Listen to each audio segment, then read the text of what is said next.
is doing when she's not giving speeches in South Tyrol or any place in the world. And if you are inspired by what she has to say, we have fantastic books from her. She has published books on almost every important topic. My favorite is the Earth Democracy, the Air Demokratie. You can have a visit at the book table. A few copies are left. And now let's take a moment, relax, sit back, and look what Vandana is doing when she is full in action, apart from speaking behind microphones.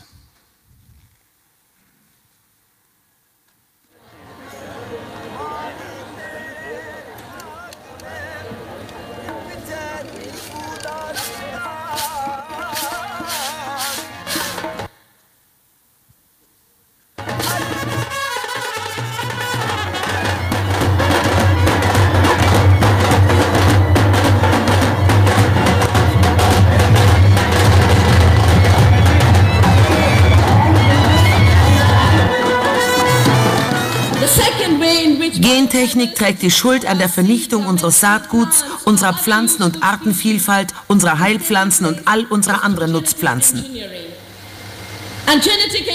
Gentechnik ist ein falsches Versprechen zu einem hohen Preis, den unsere Bauern bereits bezahlen mussten.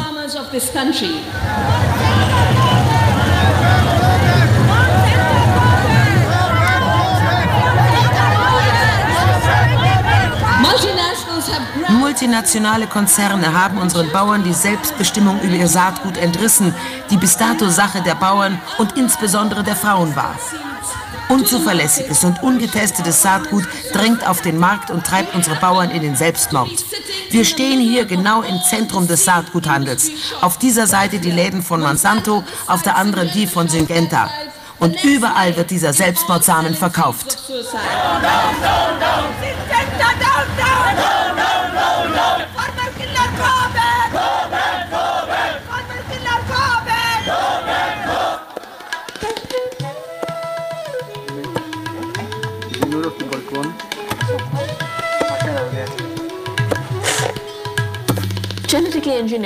Gentechnisch veränderte Pflanzen stellen eine der ernsthaftesten Herausforderungen für die Demokratie dar, weil sie etwas sind, mit dem wir tagtäglich zu tun haben.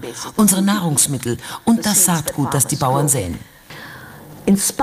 Trotz der Mehrheit der Öffentlichkeit wird das Land mit genmanipuliertem Saatgut überschwemmt. Nicht, weil sich die Bauern oder Verbraucher dafür entschieden hätten, sondern weil die Bauern zu Sklaven der Gentechnik gemacht worden sind.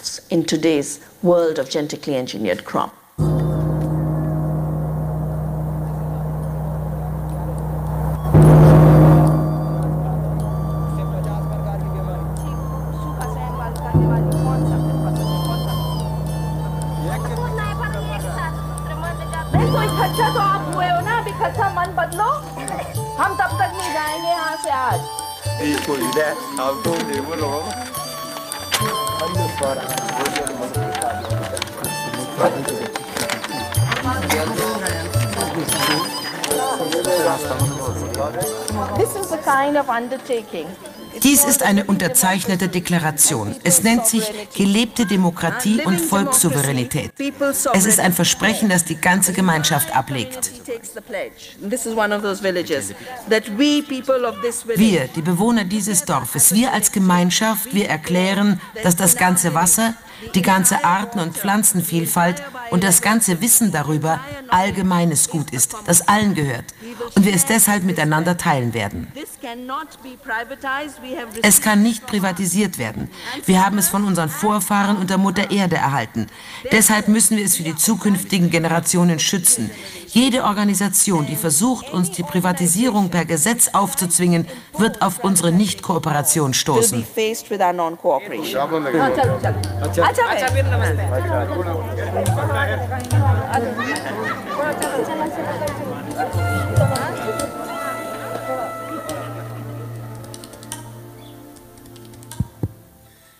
Wie wunderbar, Vandana, full in action.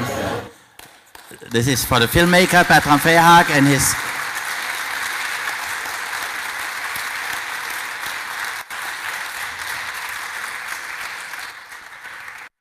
there is a whole film on Seed and Seed Multinationals from Denkmal Film where we took this trailer. it's great to see Vandana full in action in the cinema.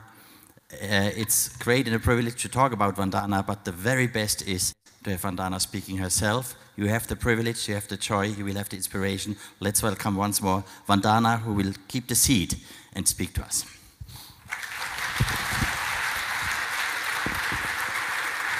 Thank you, Bernward.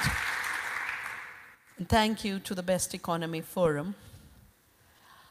As you can see, I come from the mountains. I come from the mountains where, as a child, I saw every village prosperous.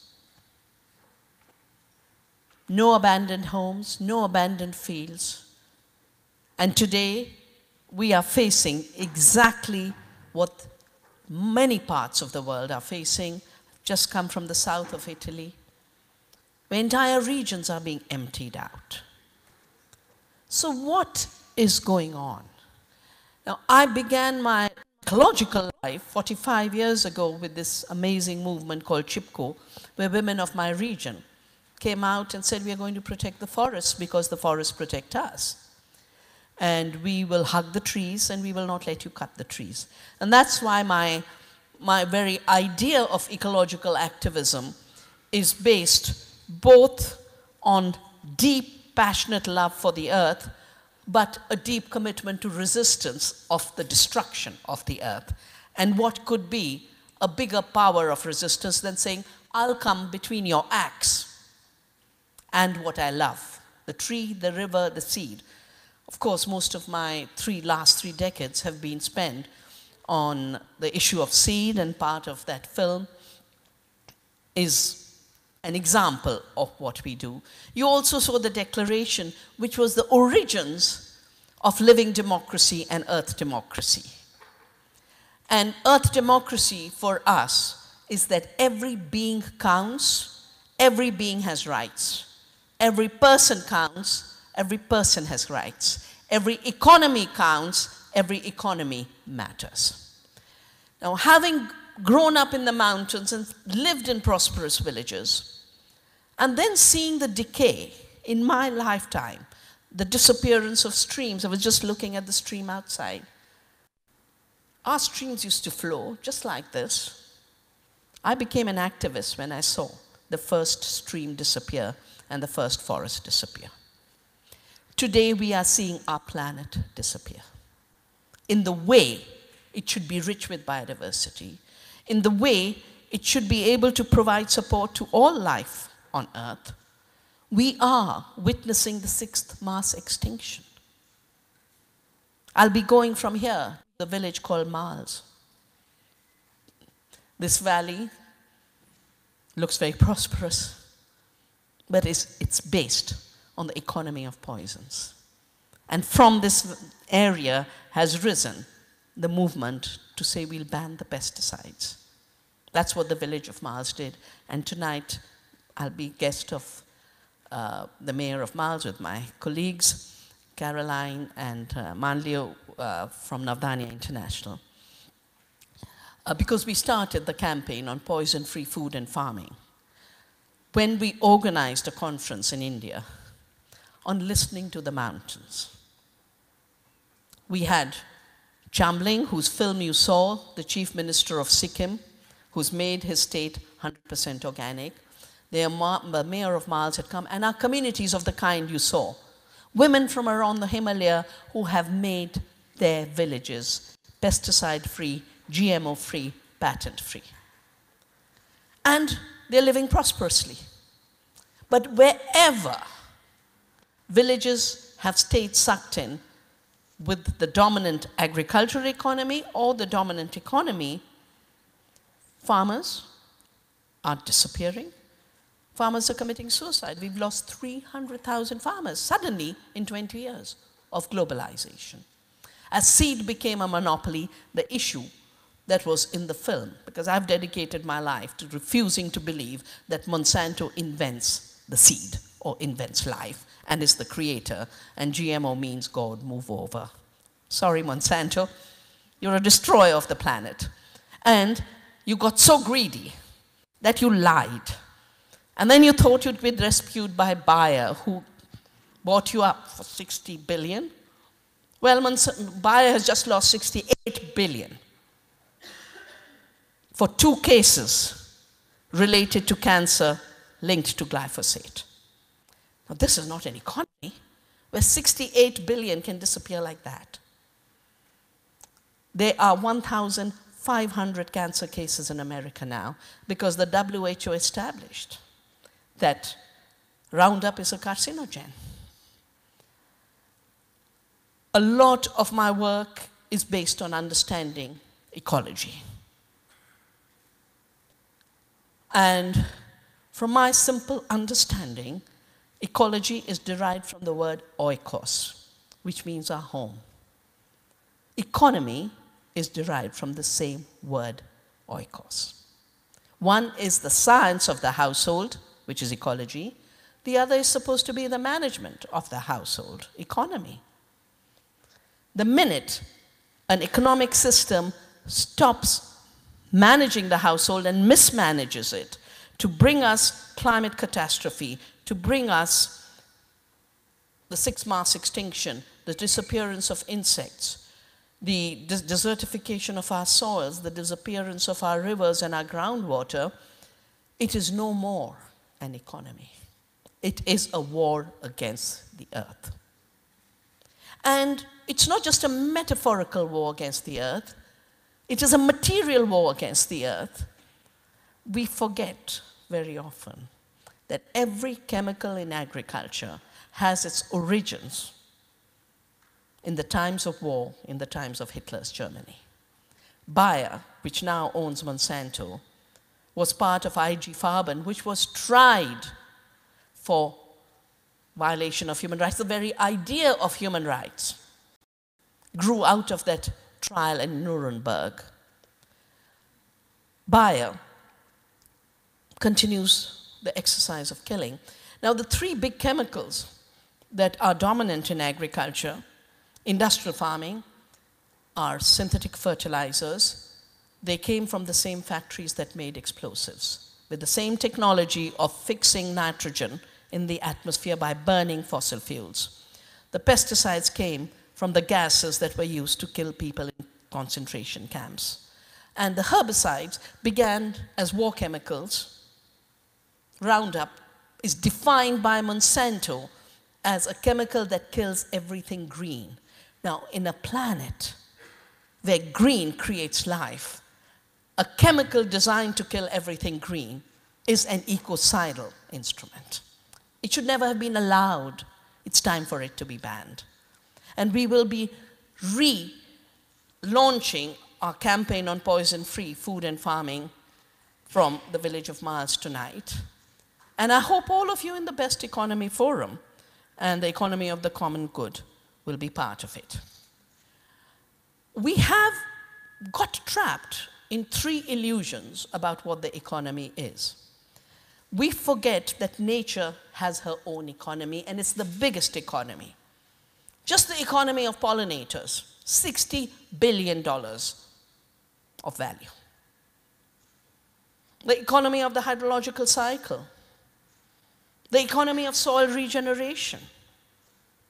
We've just started to figure out how much nature produces, creates, and maintains.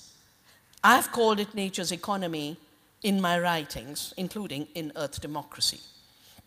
But the second economy is the economy of people for care, for the community, for the earth, for the land. It's kind of economy in the small villages that are part of my region in the Himalaya. Then there is market economies, but many kinds of markets. The small farmers' markets, the local circular economies. And there's the big market with a capital M. The globalized market in the case of food, controlled by literally a cartel of 10 players today. Those who make poisons, the agrochemicals who are trying to control the seed.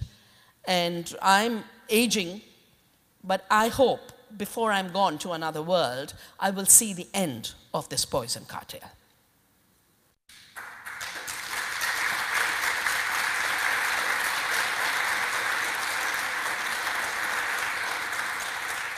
They are just three. Bayer became Monsanto, DuPont merged with Dow, and Syngenta merged with ChemChina. That's all there is. Then you have a cartel of 4 grain traders who distort world prices, who wrote the Agreement on Agriculture of the World Trade Organization, who have maintained their subsidies but have killed the support to small farmers. You have the amazing capacity of the Walmarts and the Amazons to take a little carrot and get it to your doorstep. The 2 points I know about this is because we had a big movement to keep retail democracy and not allow it to be the retail dictatorship of Walmart. Every study that I read to prepare our parliament and our government to say no to the retail in the hands of Walmart was that by the end of a production and distribution system, when Walmart enters with its monopoly in buying, 1% goes to the producer. 1% goes to the farmer. 99% is in the chain controlled by Walmart. 99%. Now, no wonder farmers aren't earning enough. No wonder farmers are abandoning the land. The fourth players, and Amazon has now jumped into the grocery system.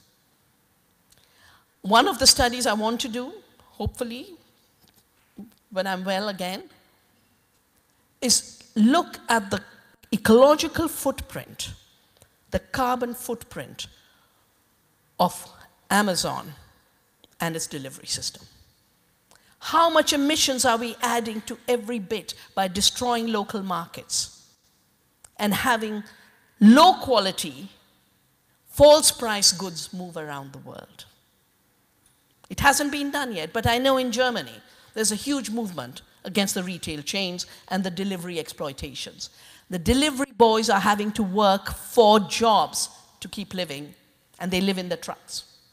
That's not a way of a dignified living in free societies. The fourth group that is controlling our food, I just call them the junk food industry, which they are. We actually have a category of food we call junk food. Can you imagine? We could bring ourselves to that situation, that we eat junk, and in the process of eating junk, we create junk and mountains of junk. 75% of the waste is food packaging, 75%. And you're eating junk and creating ill health. We've done a manifesto in Navdanya. You can go to the website, as well as available in Italy, all over, on food for health. 75% of the chronic diseases come from this bad food system. The big players in transforming healthy food into junk are Nestle, Pepsi, Coke. Now, I've had to work on Coke when a group of women called me to a small village in South India in Kerala in a place called Plachimada, and they said, please come and support us, we are fighting Coca-Cola. Now, I've never liked that brown liquid. Found it a bit of a crazy situation that we could end up being drinkers of a brown liquid. Now, then later I found out it's got all kinds of ingredients, including antifreeze that you use in the mountains to not let your fuel freeze. They put it into those bottles so that in the summer the temperature comes down. Phosphoric acid to give the tongue tingle on the tongue. We fought cases on all these additives that don't belong to food. But the real issue on the economy was there was a water economy in the village of Plachimada.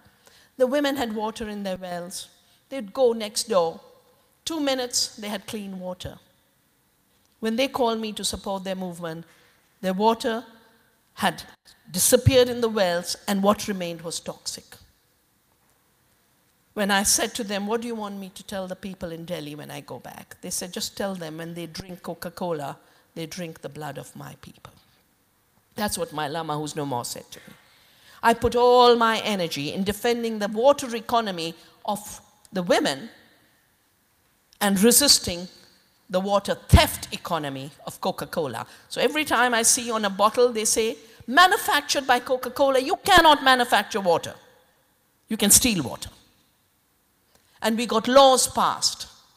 We got decisions made that said water is a commons that belongs to the community.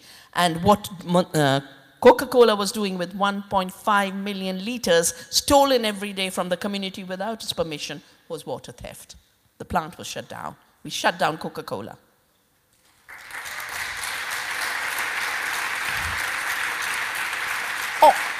Or take the partner of Coke, Pepsi. You know, we had thrown these companies out in 1977 for not paying taxes, for financial fraud. They came back with globalization. Now, Pepsi came in with potatoes, and of course the Pepsi drinks, potato chips. Last year, farmers growing potatoes started to commit suicide, just like the cotton farmers who are in that film committed suicide. I did a quick calculation. Farmers were getting 5 rupees, 70 rupees to €1 is the value, 5 rupees for a bag of 20 kilograms of potatoes. 20 kilograms of potatoes. Pepsi was selling a 20-gram packet of chips for 20 rupees. 20,000% profit margin. No wonder farmers die. No wonder soils die.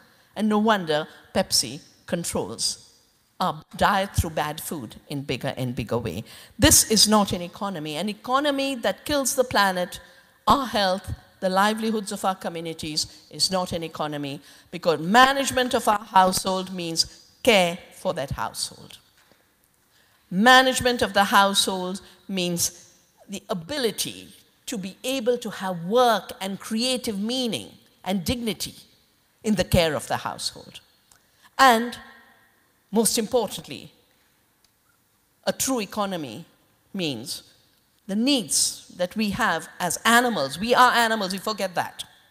We forget, because of anthropocentrism and the manufacture of arrogance and superiority of every kind, we imagine we are above nature. We imagine we are not animal. We imagine we are not biological. We are biological, and the disease epidemic is reminding us of that. Re-embedding ourselves in the web of life, which is what I call a democracy, is the only true economy.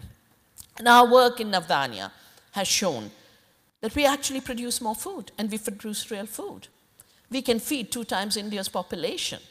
If we were conserving our biodiversity, as we do in Navdanya, it builds back the water systems, it builds back the soil fertility, it's brought back pollinators to the extent we have 6 times more pollinators on the farm today than when we started. It's brought back the water systems. But most importantly, because of this illusion of what's an economy, where the big market with a capital M is seen as the only economy, we basically do the economy of nature, the economy of people, the economy of local markets, and the economy of the global market under the cartel of 10. We've done a report and a book, and our agriculture minister wrote the foreword, which we call Wealth Per Acre on True Cost Accounting of Agriculture. On government data and UN valuation, we found $1.3 trillion of annual damage through industrial farming for society and nature. In that, we had not added health because we hadn't done the manifesto on health, but that would be another 1.5 trillion. India's economy is 2 or 3 trillion. The damage we are doing as externalities to the earth and people, when the economy is supposed to protect the earth and people, that damage is 3 times the GDP of India. Can you imagine if you did these calculations globally, the shadow of what is formally counted as the economy would be 3 to 4 times bigger. The shadow of destruction of our communities, destruction of work, destruction of the planet. I think we made two big mistakes in the last few hundred years. The first mistake was made because of the fossil fuels, because fossil fuels then allowed industrialization, initially of textiles, now more and more food and agriculture. And in an interesting way, the fossil fuel definition of what is production, who creates, totally distorted the meaning. I'm trained as a physicist, so I know how to add sums, as I also know how to add processes. Now, can you imagine we actually have an economic system which says labor, which is humans, and land, which is nature, are mere inert inputs to the production system. And then there's a second distortion. If you do inefficient production, unproductive production, industrial agriculture uses 10 times more energy to produce food than it produces. 10 kilocalories in for 1 kilocalorie out. Ecological agriculture uses 1 kilocalorie to create 10 kilocalories. And we call industrial agriculture more productive, without which we can't feed the world. Why? Because we define the input as labor. The fewer people there are on the land, the more efficient the farming. This is a lie. The first is what that system produces is no longer food. It is commodities, it's toxics, it's nutritionally empty. But most importantly, we are not inputs that have to be reduced. I've had debates with the top economists and the top entrepreneurs of India, where one leading entrepreneur said, oh, the GDP would be higher if we could reduce the denominator in agriculture. Denominator in agriculture. I said, no, mister. Every farmer is as important a citizen of India as you are. And the Constitution protects us equally. We are not denominators to be reduced. We are people. We are proud people that provide the most basic to people. But the second part of this was that you didn't even count the second input. Natural resources, fossil fuels. A hugely inefficient system has then been rewarded with subsidies for natural resources and punishment for the creation of work. We need to revisit both the fundamental principles of how we define that economy, as well as the way public wealth rewards the destructive activities and punishes the creative activities. But the final error that was made was during the war, when resources had to be mobilized for more fighter planes, bigger armies, kill, shoot, murder. And what was worked out in America was we can mobilize more wealth for the army by diverting more wealth out of society. And the category constructed for this was growth. The definition of growth in the UN system of accounts is if you produce what you consume, you don't produce. So circular economies don't exist. Those beautiful sisters of mine pounding rice daily, delicious. A daily pounded rice has taste your mill rice cannot have. But she's not producing because she's consuming what she produces. Nature doesn't produce. So you took away the creativity of people, you took away the creativity of women, you took away the creativity of nature, and defined destruction of society and nature as creation of growth.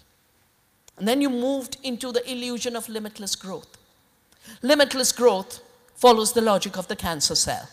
The cancer cell doesn't know when to stop growing. Everything living has limits, is regulated. So as we work towards a necessary transition for a future, we have to both look at where are the destroyers imagining the future and how are we creating a future. We've just done a new report called Our Daily Bread, the future of our daily bread, collapse or regeneration. That's the choice we have. And I've basically worked in that report on the latest offerings from the industrial agriculture system. Farming without farmers, spraying poisons with drones, putting spyware in tractors. But the problem is it's hugely inefficient. They created robots which took 100,000 photographs to identify diseased plants and healthy plants, and then spray on the diseased plants, except that the poor robot, with only 100,000 photographs to guide it, killed the healthy plants, and the diseased plants survived. They forget that every plant has intelligence. We have millennia of intelligence in us, and we have shelved our intelligence, thinking artificial intelligence and machine learning is going to show the way. Now, those who talk that language, including Mark Zuckerberg, said in his Harvard convocation lecture, 99% of humanity will be useless in the future of artificial intelligence. So I've done a new book which is going to come out in Italy by Feltrinelli in May. Our English title was Oneness versus 1%. I suggest you all read it because it is about the economy of the 1%. And in Italian, they've called it The Planet is for All. Now, a situation in which 5 billionaires want to control all the planet's wealth and then say 99% of you are useless is basically a genocidal economy, saying you don't count. Whereas in Earth democracy, every organism has a place. Every microbe has a place. The last child has a place. The last woman has a place. The last person has a place. Each of them is contributing something. Whatever they're contributing is economy. They could be taking care of an old parent. They could be taking care of an autistic child. It doesn't count in that economy that we have learned to see as the economy. But economy is about life. And as I often say, the currency of life is life. The currency of life is care. The currency of limitless profits cannot be sustained by this earth or society. The two clear transitions we need to make to a new economy is follow the laws of nature. Ecology is the source of economy. As is often said, economy is a fully owned subsidiary of ecology. And if it's a fully owned subsidiary of ecology, the laws of ecology guide economy. The two laws of ecology that I have learned over my 50 years of work is diversity. Nature does not work in monocultures. Nature does not work through uniformity. Every imposed industrial system cultivates monocultures and uniformity. And the second is nature works in cycles of renewal. The water system is a hydrological cycle. The nutrition cycles is what maintains the planet. The rupture of the nutrition cycles of carbon and nitrogen is basically climate change. And it's interesting, the simple fact that carbon and nitrogen cycle and their rupture is the rupture of planetary boundaries. When I tweet this foundational science, it gets blocked. It gets blocked. You can talk how many percentages of greenhouse gases there are, but you cannot talk the ecology or why we have a climate catastrophe. And the reason there's a block is because that means we have it in our hands to solve the problems. We can stop being disruptors of the cycles of nature and being regenerators of the cycle of nature. We have to move from extractive economies, economies of exploitation, of disposability, of abandonment, of displacement, and ultimately extermination, to economies of circularity. And if you have to be in a cycle, you've got to give back. You can't just take as an external economy, an extracting economy. It means giving back. It means giving care. It means gratitude. It means thank you to the earth and the people who've come before us, and a commitment to the young people who've to come after us. Thank you.